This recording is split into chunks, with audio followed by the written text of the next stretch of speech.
This year is the new Audi Q5.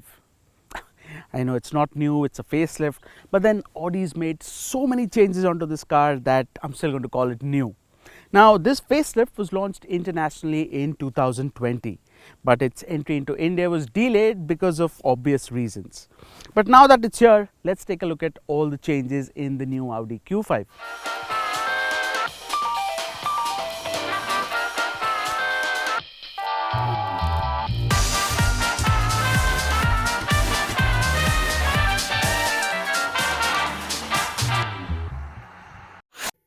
Now, since this is a facelift, the design doesn't get a complete rework. Instead, it gets a bunch of tweaks to match it to Audi's current design theme.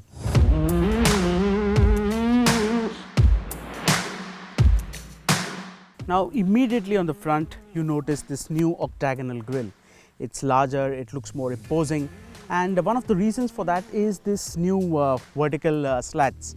Now, these might look a little toothy, but it also adds a little aggressiveness to the front. Now, the grille also gets elements of chrome and aluminium, so that's a good mix of sporty and premium. Also, the bumpers have been reprofiled, and these LED headlights are all new. And you also get these very cool looking DRLs which really stand out. Overall, the front looks quite aggressive, and it looks much better than before. Now, moving to the side, the profile is identical to the earlier car. But what's changed are these new wheels.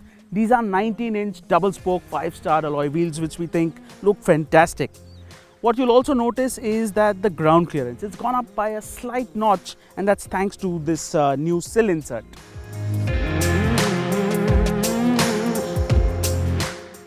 At the rear, changes include new trim elements, and like in the front, a completely reprofiled rear bumper.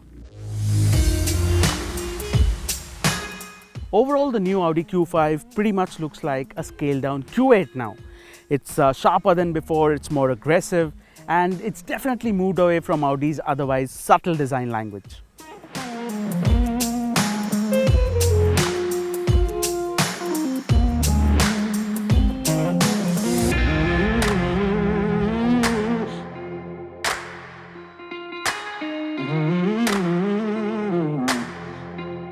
Now, let's talk about the interiors. Now, first up is the layout. So you get an all black dashboard with this piano black finish in the center. You also get nice aluminium inserts all around, and these haptic touch buttons, which are again also aluminium, feel fantastic.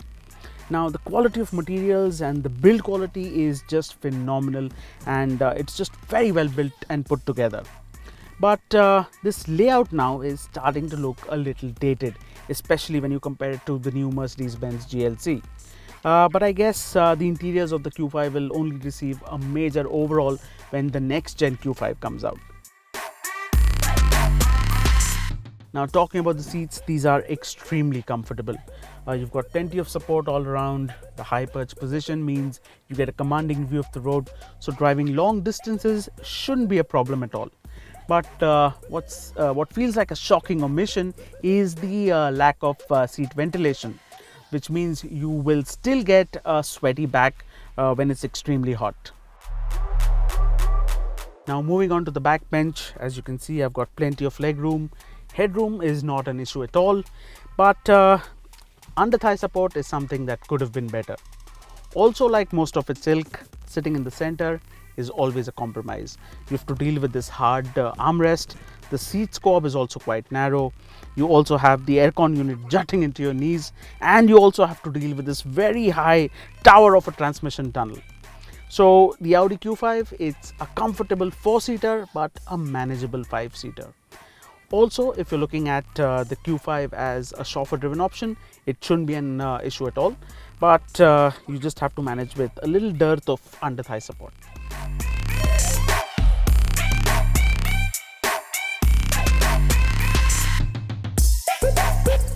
On the features front, the Q5 is loaded.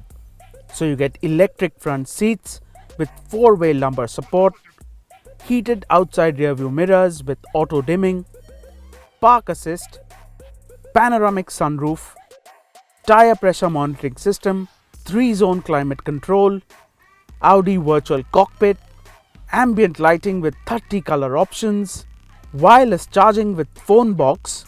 A special feature of the phone box is that it diverts the network to the phone via the car antenna for better quality reception. You also get a banging 19 speaker Bang & Olufsen sound system and more.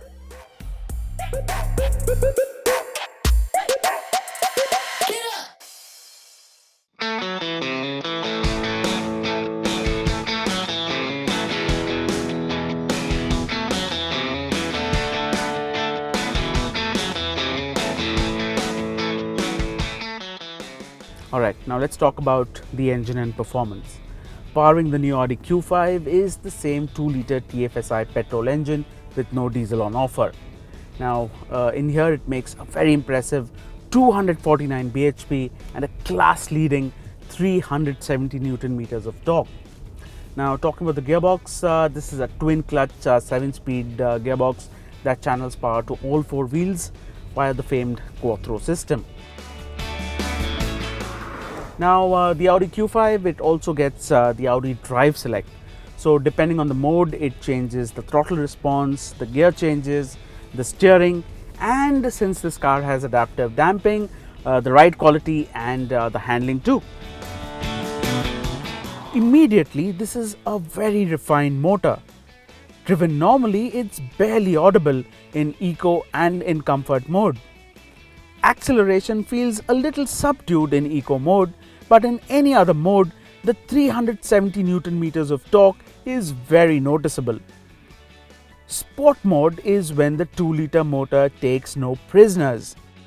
Throttle response is super sharp and it responds to the minutest of throttle inputs. Acceleration is quick too, and Audi claims a 0 to 100 time of 6.1 seconds.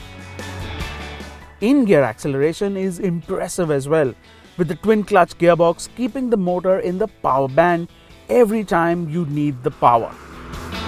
Good acceleration needs good brakes too, and the Q5 did not disappoint. It shed speeds quicker and the strong brakes give plenty of confidence to push the Q5 harder.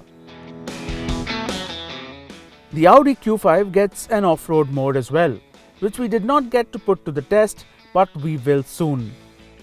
The off-road mode along with the combination of Quattro should help the Q5 get out of difficult situations.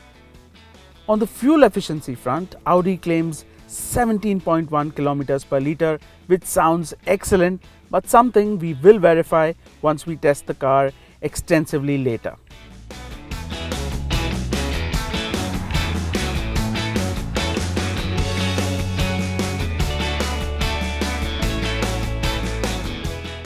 Now let's talk about the ride and handling.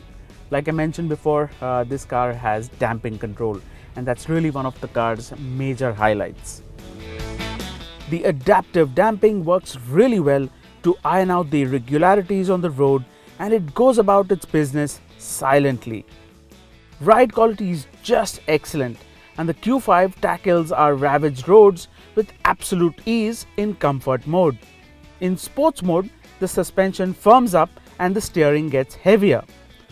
While body roll is experienced in the softest setting, the adaptive dampers minimize it to a big extent when in sport mode, which makes the Q5 good fun to chuck around the corners.